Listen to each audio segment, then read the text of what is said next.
जय श्री राम, जय हनुमान। आज की वीडियो में आप श्रवण करेंगे हनुमान जी की कथा। व्यास जी ने कहा, एक बार नैमिषारण्य तीर्थ में 80,000 मुनि एकत्रित होकर पुराणों के ज्ञाता श्री सूत जी से पूछने लगे, हे महामुनि, आपने हमें अनेक पुराणों की कथाएं सुनाई हैं। अब कृपा करके हमें ऐसा व्रत और कथा बताएं जिसके करने से संतान की प्राप्ति हो तथा मनुष्यों के रोग, शोक, अग्नि, सर्व दुख आदि का भय दूर हो, क्योंकि कलयुग में सभी जीवों की आयु बहुत कम है। फिर इस पर उन्हें रोग, चिंता के कष्ट लगे रहेंगे, तो फिर वे श्री हरि के चरणों में अपना ध्यान कैसे लगा सकेंगे। श्री सूत जी बोले, हे मुनियों, आपने लोक कल्याण के लिए बहुत ही उत्तम बात पूछी है।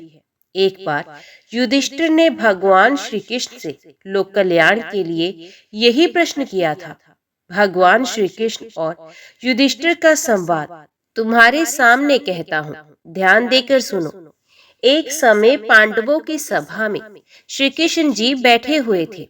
तब युधिष्ठिर ने भगवान श्री कृष्ण से प्रश्न किया, हे प्रभु, नंद नंदन, गोविंद, आपने मेरे लिए अनेकों कथाएं सुनाई हैं। आज आप कृपा करके ऐसा व्रत या कथा सुनाएं जिसके करने से मनुष्य को रोग, चिंता का भय समाप्त हो और उसको पुत्र की प्राप्ति हो। हे प्रभु, बिना पुत्र के जीवन व्यर्थ है। पुत्र के बिना मनुष्य नरकयामी होता है। पुत्र के बिना मनुष्य पितृ ऋण से छुटकारा नहीं पा सकता और ना ही उसका पुनग्ग नामक नरक से उद्धार हो सकता है। अतः पुत्रदायक व्रत बतलाए। श्री भगवान बोले, हे राजन, मैं एक प्राचीन इतिहास सुनाता हूँ, आप उसे ध्यान पूर्वक सुनो। कुंडलपुर नामक एक नगर था। उसमें नंदा नामक एक ब्राह्मण रहता था। भगवान की कृपा से उसके पास सब कुछ था, फिर भी वे बहुत दुखी था। इसका कारण ये था कि ब्राह्मण की स्त्री सुनंदा के कोई संतान नहीं थी। सुनंदा पतिव्रता थी, भक्ति पूर्वक श्री हनुमान जी की आराधना करती थी। मंगलवार के दिन व्रत करके अंत में भोजन बनाकर हनुमान जी का भोग लगाने के बाद स्वयं भोजन करती थी। एक बार मंगलवार के दिन ब्राह्मणी गृह कार्य की अधिकता के कारण हनुमान जी को भोग ना लगा सकी, तो इस पर उसे बहुत दुख हुआ। उसने कुछ भी नहीं खाया और अपने मन में प्रण किया कि अब तो अगले मंगलवार को ही हनुमान जी का भोग लगाकर अन्न जल ग्रहण करूंगी। ब्राह्मणी सुनंदा प्रतिदिन भोजन बनाती, श्रद्धा पूर्वक पति को खिलाती, परंतु स्वयं भोजन नहीं करती और मन ही मन श्री हनुमान जी की आराधना करती थी। इसी प्रकार 6 दिन गुजर गए और ब्राह्मणी सुनंदा अपने निश्चय के अनुसार भूखी प्यासी निराहार रही। अगले मंगलवार को ब्राह्मणी सुनंदा प्रातः काल ही बेहोश होकर गिर पड़ी। ब्राह्मणी सुनंदा की इस असीम भक्ति के प्रभाव से श्री हनुमान जी बहुत प्रसन्न हुए और प्रकट होकर बोले, सुनंदा, मैं तेरी भक्ति से बहुत प्रसन्न हूँ, तो उठ और कोई वर मांग। सुनंदा अपने आराध्य देव श्री हनुमान जी को देखकर आनंद की अधिकता से विवल होकर श्री हनुमान जी के चरणों में गिरकर बोली, हे प्रभु, मेरी कोई संतान नहीं, कृपा करके मुझे संतान प्राप्ति का आशीर्वाद दीजिए, आपकी अति कृपा होगी। श्री महावीर जी बोले, तेरी इच्छा पूर्ण होगी, तेरे एक कन्या पैदा होगी, उसके अष्टांग प्रतिदिन सोना दिया करेंगे। इस प्रकार कहकर श्री हनुमान जी अंतर्ध्यान हो गए। ब्राह्मणी सुनंदा बहुत हर्षित हुई और सभी समाचार अपने पति से कहा। ब्राह्मण देव कन्या का वरदान सुनकर कुछ दुखी हुए, परंतु सोना मिलने की बात सुनी तो बहुत प्रसन्न हुए। विचार किया कि ऐसी कन्या के साथ मेरी निर्धनता भी समाप्त हो जाएगी। श्री हनुमान जी की कृपा से वे ब्राह्मणी गर्भवती हुई और 10वें महीने में उसे बहुत ही सुंदर पुत्री प्राप्त हुई। ये बच्ची अपने पिता के घर में ठीक उसी तरह बढ़ने लगी जिस प्रकार शुक्ल पक्ष का चंद्रमा बढ़ता है। 10वें दिन ब्राह्मण ने उस बालिका का नामकरण संस्कार कराया। उसके कुल पुरोहित ने उस बालिका का नाम रत्नावली रखा, क्योंकि ये कन्या सोना प्रदान किया करती थी। ये कन्या के पूर्व जन्म में बड़े ही विधान से मंगलदेव का व्रत करती थी। रत्नावली का अष्टांग बहुत सा सोना देता था। उस सोने से नंदा ब्राह्मण बहुत ही धनवान हो गया। अब ब्राह्मणी भी बहुत अभिमान करने लगी। समय बीतता रहा। अब रत्नावली 10 वर्ष की हो चुकी थी। एक दिन जब नंदा ब्राह्मण प्रसन्नचित था, तब सुनंदा ने अपने पति से कहा, मेरी पुत्री रत्नावली विवाह के योग्य हो गई है, अतः आप कोई सुंदर तथा योग्य वर देखकर इसका विवाह कर दें। ये सुनकर ब्राह्मण बोला, अभी तो रत्नावली बहुत छोटी है। तब ब्राह्मणी बोली, शास्त्रों की आज्ञा है कि कन्या 8वें वर्ष में गौरी, 9 वर्ष में रोहिणी, 10वें वर्ष में कन्या, इसके पश्चात रजस्वला हो जाती है। गौरी के दान से पाताल लोक की प्राप्ति होती है, रोहिणी के दान से वैकुंठ लोक की प्राप्ति होती है, कन्या के दान से इंद्रलोक में सुखों की प्राप्ति होती है। अगर हे पतिदेव रजस्वला का दान किया जाता है तो घोर नरक की प्राप्ति होती है। इस पर ब्राह्मण बोला, अभी तो रत्नावली मात्र 10 वर्ष की ही है और मैंने तो 16-16 साल की कन्याओं के विवाह भी कराए हैं, अभी जल्दी क्या है। तब ब्राह्मणी सुनंदा बोली, आपको तो लोभ अधिक हो गया लगता है। शास्त्रों में कहा गया है, माता पिता और बड़ा भाई रजस्वला कन्या को देखते हैं तो वे अवश्य ही नरकगामी होते हैं। तब ब्राह्मण बोला, अच्छी बात है, कल मैं अवश्य ही योग्य वर की तलाश में अपना दूत भेजूंगा।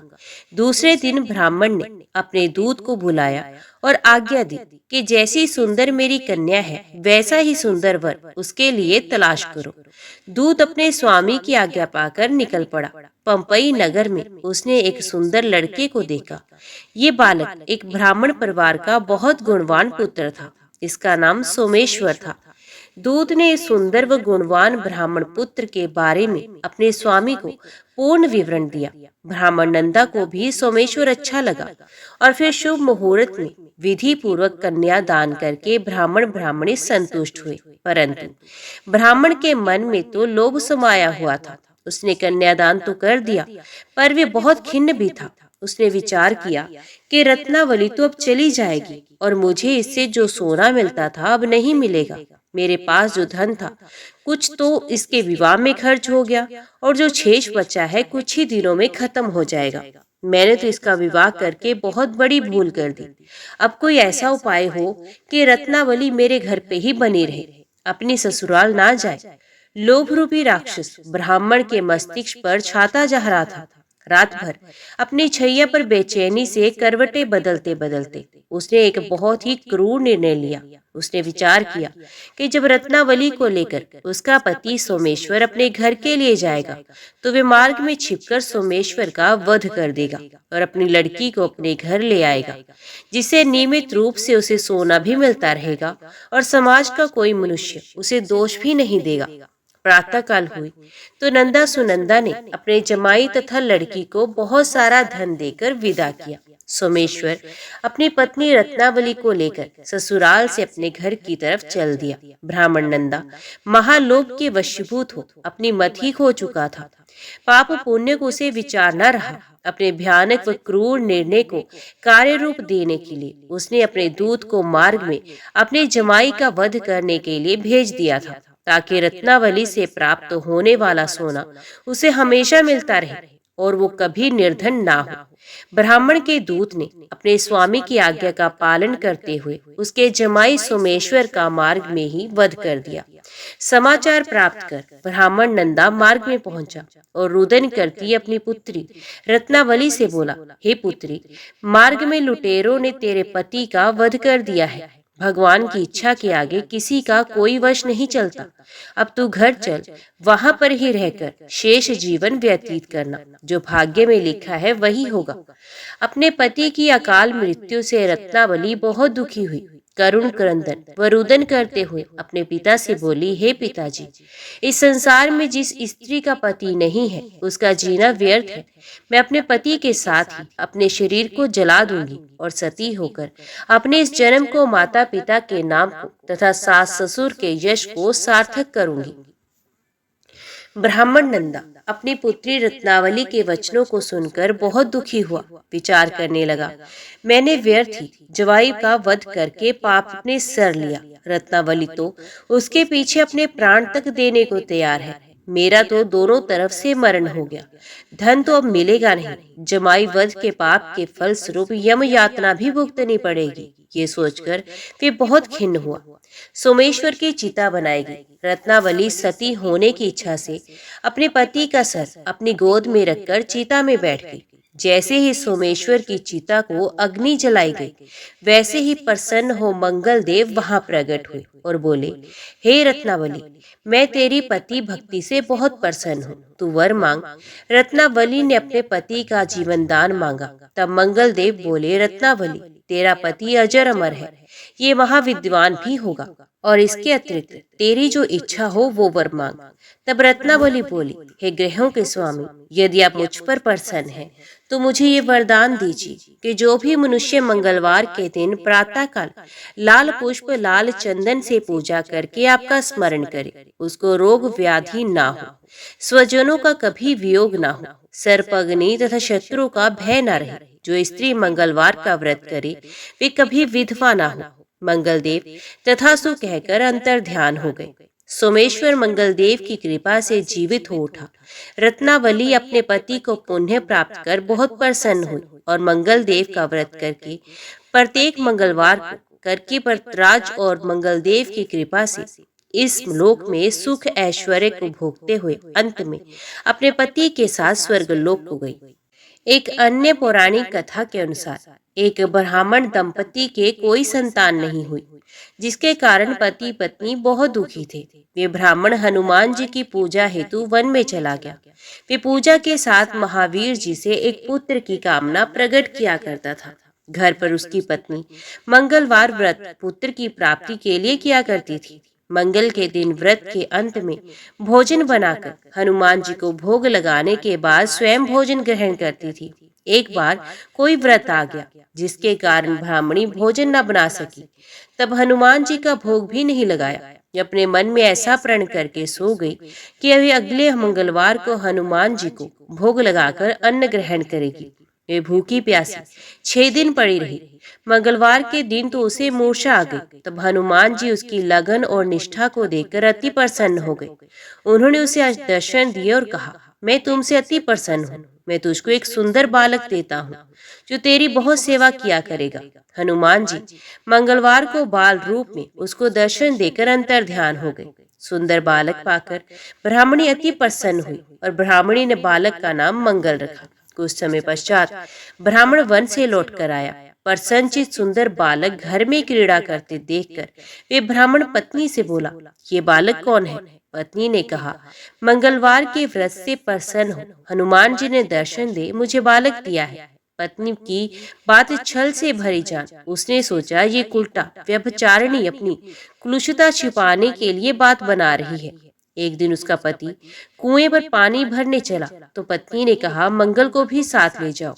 वे मंगल को साथ ले चला और उसे कुएं में डालकर वापस पानी भरकर घर आ गया। तो पत्नी ने पूछा, मंगल कहाँ है? तभी मंगल मुस्कुराता हुआ घर आ गया। उसको देख ब्राह्मण आश्चर्यचकित हुआ।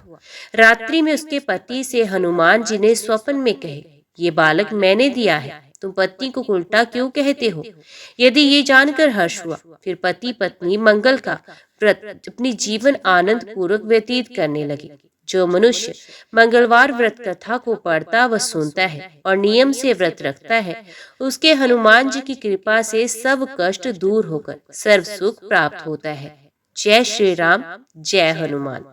भगवान शंकर के अंश से वायु के द्वारा कपिराज केसरी की पत्नी अंजना में हनुमान जी का प्रादुर्भाव हुआ।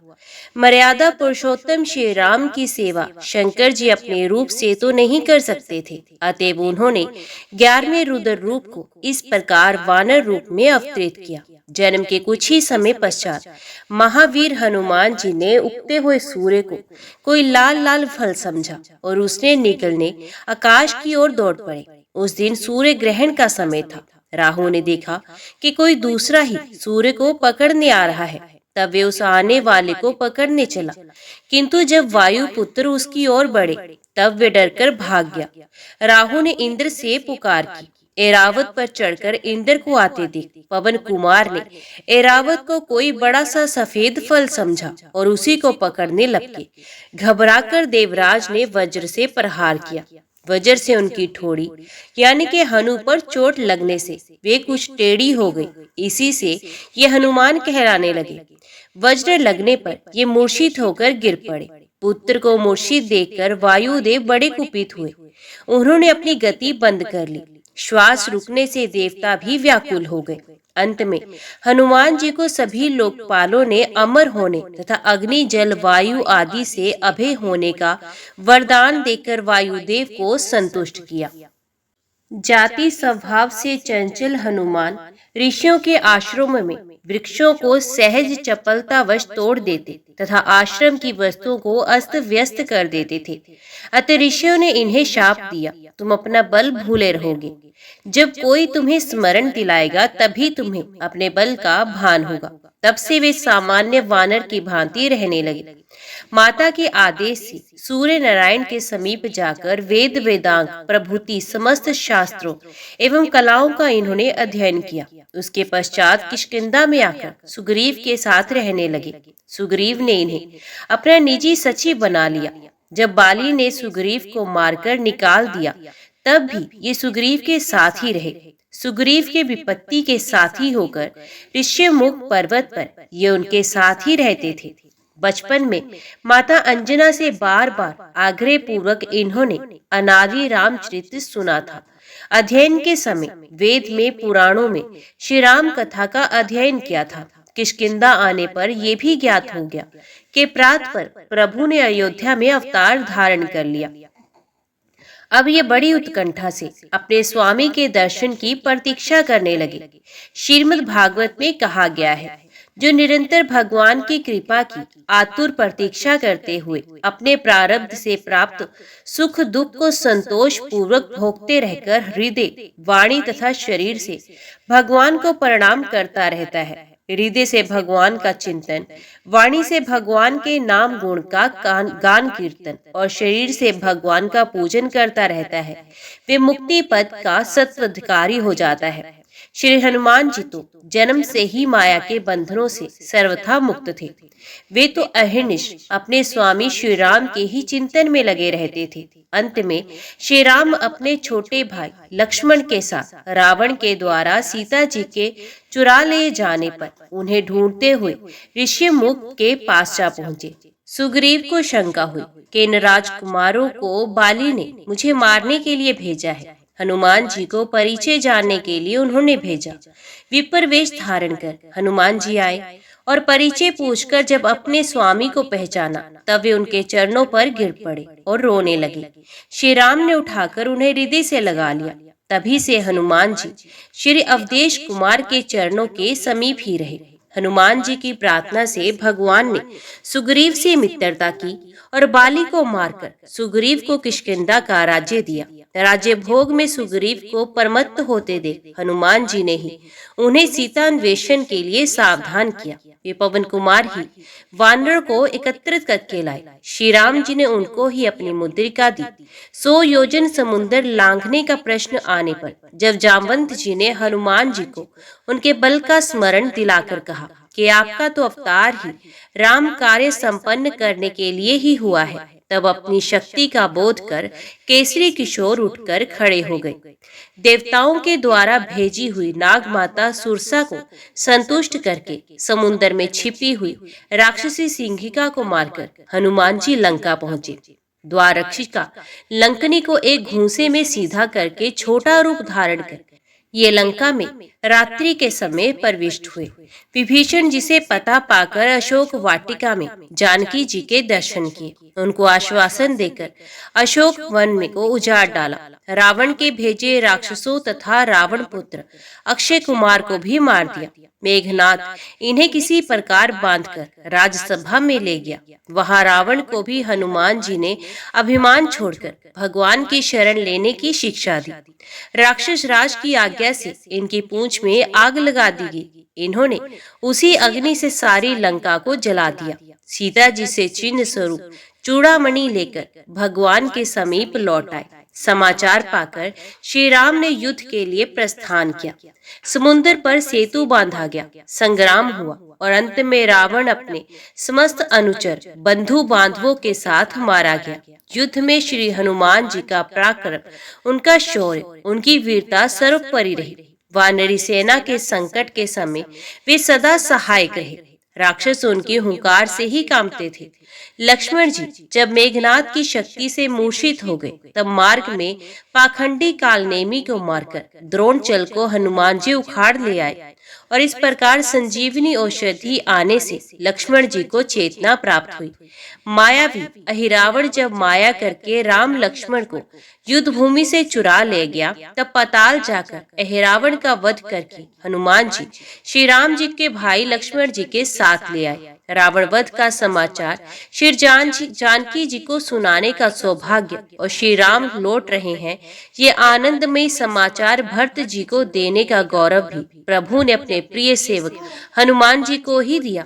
हनुमान जी विद्या, बुद्धि, ज्ञान तथा पराक्रम की मूर्ति है, किंतु इतना सब होने पर भी अभिमान उन्हें छू तक नहीं गया। जब वे लंका जलाकर अकेले ही रावण का मान मर्दन करके प्रभु के पास लौटे और प्रभु ने पूछा कि त्रिभुवन विजयी रावण की लंका को तुम कैसे जला सके, तब उन्होंने उत्तर दिया, साखा मरक के बड़ी मनुसाई, साखा ते साखा पर जाय, नाघी सिंधु हाटक पुर जरा, निश्चर गण बद्ध विपन उजारा, सो सब तब प्रताप रघुराई, नाथ न कछु मोरी प्रभुताई।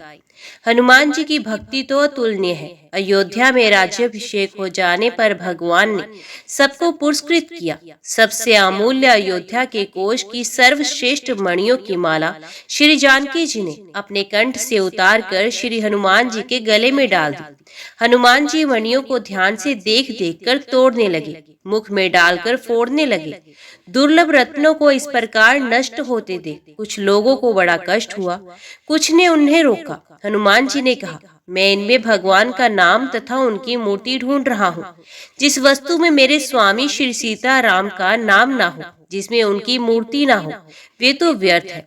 प्रश्न करने वाले ने पूछा कि आपके शरीर में मूर्ति और नाम है? तुरंत अपने नखों से हनुमान जी ने छाती का चमड़ा फाड़कर सबको दिखाया। उनके रोम रोम में राम ये परम दिव्य नाम अंकित था और उनके हृदय में श्री जनक नंदिनी जी के साथ सिंहासन पर बैठे महाधिराज श्री अवधेश की भू सुंदर मूर्ति विराजमान थी।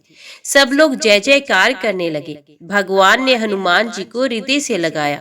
हनुमान जी आजन्म नैष्ठिक ब्रह्मचारी हैं, व्याकरण के महान पंडित हैं, वेदज्ञ हैं, ज्ञान शिरोमणि हैं, बड़े विचारशील, तीक्ष्ण बुद्धि तथा अतुल पराक्रमी हैं।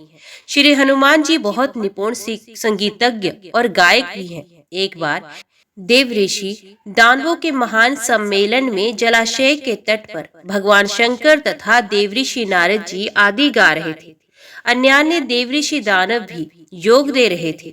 इतने में ही हनुमान जी ने मधुर स्वर से ऐसा सुंदर गान आरंभ किया कि जिसे सुनकर उन सबके मुख म्लान हो गए।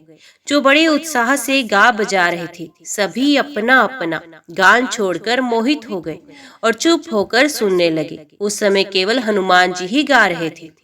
जब तक पृथ्वी पर श्री राम की कथा रहेगी, तब तक पृथ्वी पर रहने का वरदान उन्होंने स्वयं प्रभु से मांग लिया है। श्री राम जी के अश्वमेघ यज्ञ में अश्व की रक्षा करते हुए समय जब अनेक महासंग्राम हुए, तब उन्होंने हनुमान जी का पराक्रम ही सर्वत्र विजयी हुआ। महाभारत में भी केसरी कुमार का चरित्र है। वे अर्जुन के रथ की ध्वजा पर बैठे रहते थे। उनके बैठे रहने से अर्जुन के रथ को कोई पीछे से नहीं हटा सकता था। कोई अवसरों पर उन्होंने अर्जुन की रक्षा भी की। एक बार भीम, अर्जुन और गरुड़ जी को अपने अभिमान से भी बचाया था। कहते हैं कि हनुमान जी ने अपने वज्र नख से पर्वत की शिलाओं पर एक रामचरित काव्य लिखा था। उसे देखकर महर्षि वाल्मीकि को दुख हुआ कि यदि वे काव्य लोक में प्रचलित हुआ तो मेरे आदि काव्य का समादर न होगा। ऋषि को संतुष्ट करने के लिए हनुमान जी ने वे शिलाएं समुद्र में डाल दी। सच्चे भक्त में यश, मान, बढ़ाई की इच्छा का लेश भी नहीं होता। वे तो अपने प्रभु का पावन यश ही लोक में गाता है। श्री राम कथा श्रवण, राम की नाम कीर्तन के हनुमान जी अनन्य प्रेमी हैं। जहाँ भी राम नाम का कीर्तन या राम कथा होती है, वहाँ वे गुप्त रूप से आरंभ में ही पहुंच जाते हैं। दोनों हाथ जोड़कर सर से लगाए सबसे अंत तक वहाँ पे खड़े रहते हैं। प्रेम के कारण उनके नेत्रों से बराबर आंसू झरते रहते हैं। उन अनन्य तथा अतुल्य श्री राम भक्त के पावन पद कमलों में अनंत नमस्कार। जय श्री राम, जय हनुमान। आज की वीडियो में इतना ही। उम्मीद करती हूँ वीडियो आपको पसंद आई होगी। वीडियो पसंद आई हो तो वीडियो को लाइक और चैनल को सब्सक्राइब जरूर कीजिएगा। जय श्री राम, जय श्री हनुमान लिखकर कमेंट बॉक्स में अपनी हाजिरी और अपने सुझाव देना ना भूलेगा। तो मिलते हैं अगली कथा अगले अध्याय के साथ। तब तक के लिए देखते व सुनते रहिए। जय मां कंजक, जय माता दी।